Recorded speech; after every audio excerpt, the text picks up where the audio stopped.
Alright, my friends, so after a couple of minutes, Create React App was almost done with creating our project, and here where it says happy hacking, then you have created your project successfully. By the way, some errors may occur, some depend on your setup and depend on your installation. If you didn't installed all these programs and tools that I have told you about previously, then you are gonna have some errors. However, in most cases there will be no errors. Okay, so after I'm gonna assume that we all are on the same page and you have created your project successfully. If you didn't, please reach out to me and I will be glad to help you. Otherwise, what we can do here, I have let me close the terminal. Here we have ES6 folder. Okay, I'm gonna double click it to open it, and this is here, I already have it open. Here we have learn ES6.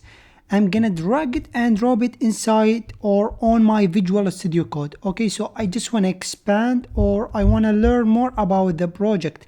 What did React Create React App did for us, and what we can do with all these folders and files. So the first thing first, let me see here. I'm gonna explain all these folders and files. Of course, what we are going to do, we are gonna start here from the bottom. Okay, so the first thing first, we have this Readme file, which is essentially has some instructions about how to start a project, how to deal with this and that inside your project. Okay, so this is just an optional file. You are not gonna read it anyway. Okay, so I'm gonna close it. This just includes some instructions about the project and all these tools and files that we have created. And if we take a look on the second file, which is the package.json, this is really important file that we need to understand. It has all the settings and the configurations that our project need. For example, it has some information. It is like the high level information, things like the name of our project, the version, and so on. And also we have this area right here where it says dependencies. Now the dependencies are just tools and packages that our project depend on. This is really important area, the dependencies. We call it dependencies because our project depends on them and it cannot work without them. All right, so for example, we have the React, which is the library. We have the React DOM.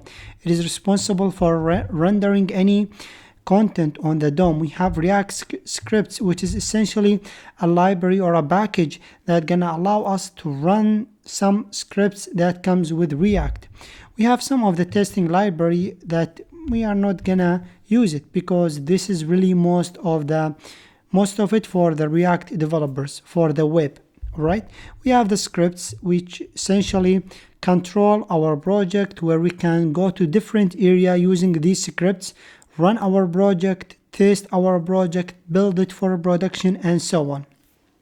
And also we have some extra settings and configuration. This is really not important for us to understand. Okay, I just want to give you a high-level introduction to the package.json file. It is essentially it's a file for storing the configuration for our project.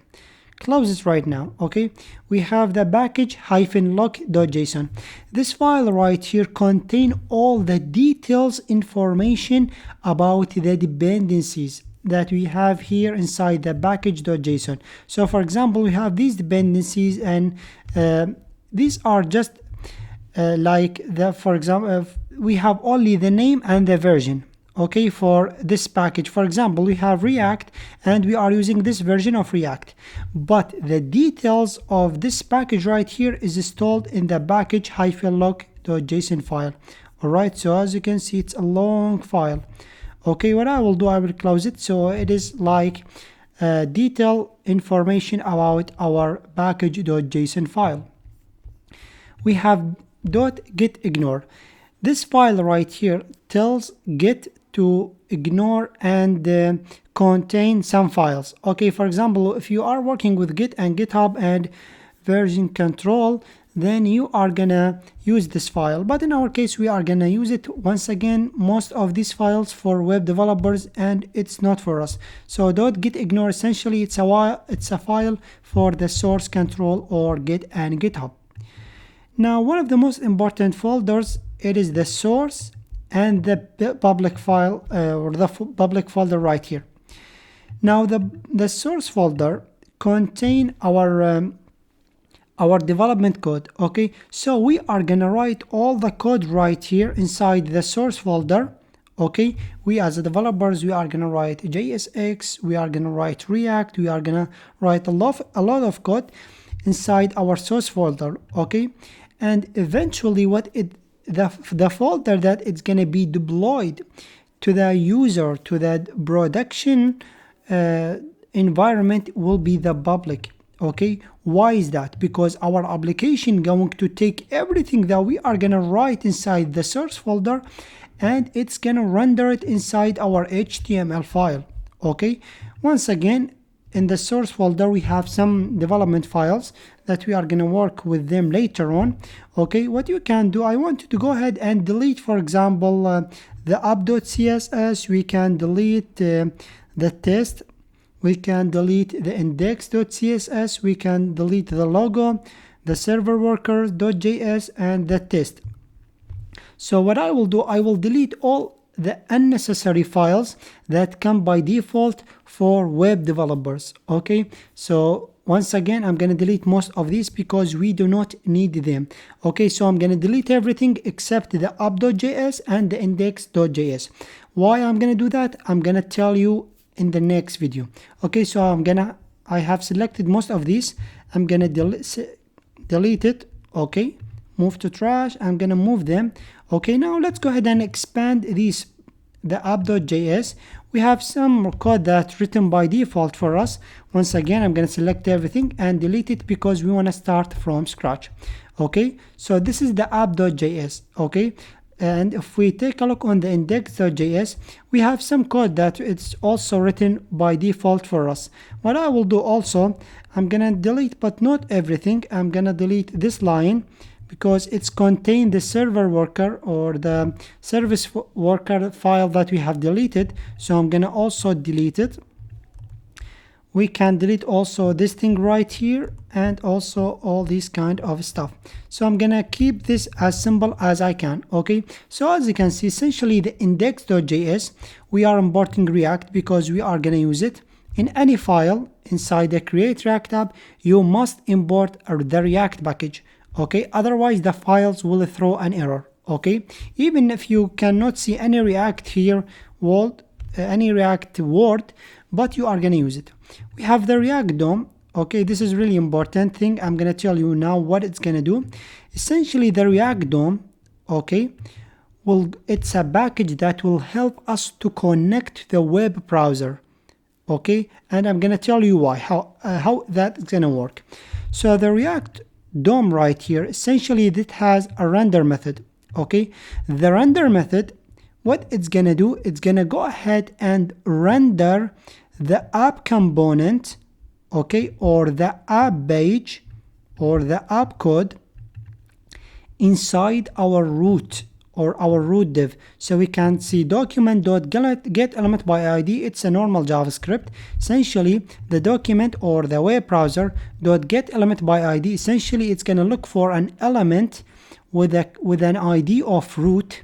Okay, then it's gonna render our app code inside it. Now let's go ahead and find this root right here. Okay, so makes sense. What is the benefit of our index.js?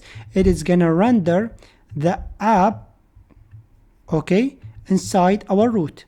In order for us to see where the root is being stored, I want you to expand the public folder. We have icons, we have images, we have JSON files, we have text files, but we are really interested in this index.html file. Double click it to open it. We have it right here. We have all this code or HTML code. I want you to take a look here on this div right here. This is a div that has an ID of root. Okay, so React, what it's gonna do, it's gonna take the content of the app component, which is empty right now. It's gonna take the content of it and render it inside this div right here using the render method. And the render method comes from our React DOM library. So make sense? So this is how the React DOM will help us to render the code inside the web browser.